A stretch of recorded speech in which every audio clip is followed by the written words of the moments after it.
I was thinking about this. I was talking to Jazz before we got on camera. I love more than anything than I love black drama. I love some pasty white girl drama. I love it. I love pasty white. I love it. I'm telling you.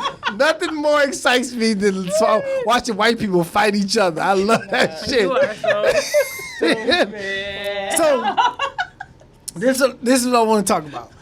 It's these two white girls, right? Mm-hmm. They have a podcast. It's called Call Her Daddy, right? Mm-hmm. These two white girls, one of them, she was on unemployment before she started her podcast, mm-hmm. right? Within, she said, the first 4 episodes, she got a deal to make $75,000 a year doing her podcast, right? Nice. Okay. When they got the $75,000, after a year, they started doing really well. They made $500,000 each, not a piece. I mean, not together. Yeah. They both was making $500,000 a piece doing the podcast, right? And then after they started making, started doing good, people started saying, oh, yeah, y'all getting way underpaid. Y'all should be getting paid way more than... Really? Yeah, y'all should be getting paid way more than that. So they went back in to renegotiate their deal, right? Mm-hmm. And the dude was like, okay, this is what we want. Mm-hmm. We want to own our show, and we want $1 million a piece. The dude was like, man, y'all don't get the fuck out of my office. If y'all don't get the fuck out of my office, are y'all crazy? Closed mouth don't get fed, though. Yeah. But listen, at the whole thing went down, right? The dude was like, no, y'all get the fuck out of my office. So one of the white girls had a boyfriend that he worked for HBO or something. He was like, you know what? This is what I'm going to do. I'm going to send him a letter and saying, hey, this is what we going to ask for y'all. We going to get y'all. The dude was like, look, fuck that. I'm not doing any of this. If y'all want, I'll renegotiate and I'll give y'all the $500,000 and I'll let y'all own your show after a year. The girl was like, nope. Mm-hmm. We want to own our show. We want $1 million. We want 15% advertising. Right. We want 20%. And now they ain't got no fucking show. Oh, damn. My bad, sis. No fucking show. For real? No show. No episode. No. Nothing. They got nothing. They got nothing. Wow. And so now it's a big thing on YouTube. Damn. Where these white girls are going back and forth. It's the dude, Barstool Sports. Nigga look like Screech. He owned the motherfucker. And he's the one. Wow. They got shit. And I'm just loving it. I'm sitting back like, ooh, yes. So stupid. And yes. He owns their name and everything. He owns their name and everything. But it is my thing. That privilege of the white girl privilege. I'm just thinking, I'm like, what if y'all two started a podcast?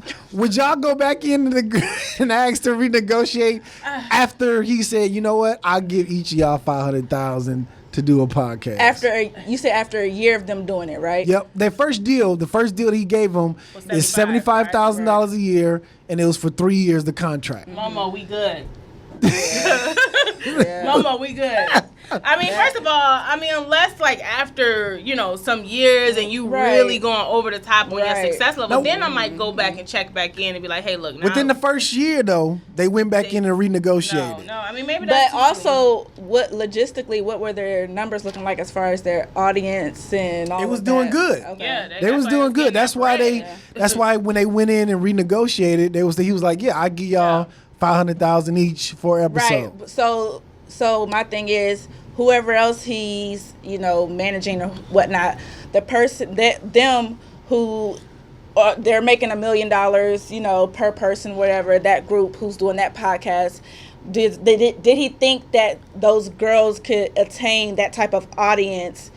With what I'm saying, like but from what the girl was saying online that's what they were doing. That's why they said you were getting grossly underpaid for the audience that y'all got. I mean, what's the time frame? Within a year, right. I mean, I think that's a very good success rate within a year's time, but you can't really be pushing it either. Don't get too greedy. But here's the thing, though. Here's because I feel two ways, right? One, the girls knew to go back in and renegotiate, right? From the 75 up to the 500, right? Which was good. Yes. And then I was thinking, like, would black girls be that brave enough to go in and try to renegotiate? She would. Who is she? She as in me. Just did that 2 days ago with the company, and I got what I was supposed to get while they was talking about Saisha talks. She's inappropriate with her questions. My inappropriate questions cut me the check that I was supposed to be cut. Good. That's just good. Yeah. And then that's the lesson that I want. Like, don't be scared. Yes, don't be scared to at least ask for it. You know what I mean? But once you see, like, okay, these motherfuckers told me to kick rocks. Mm-hmm. Okay, cool. We'll take the 500. You know what I'm saying? Yeah, I'll take it, but then maybe I'm gonna go and see about other, investors or other places. You want a 3-year contract. Oh. So what if somebody else buys it out? They can't do that? No, because the dude, the first contract, right? The dude said, "I'm gonna give y'all 70," because they was new. They was new. Nobody knew who they was. Right. Nobody knew who they was.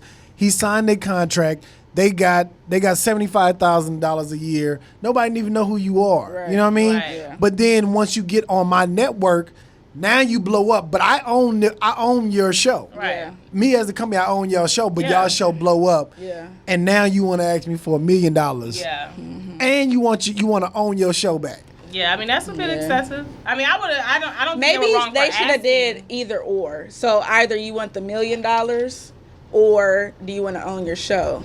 I want to own my show. They could have went back and negotiated like that. Yeah, I don't know.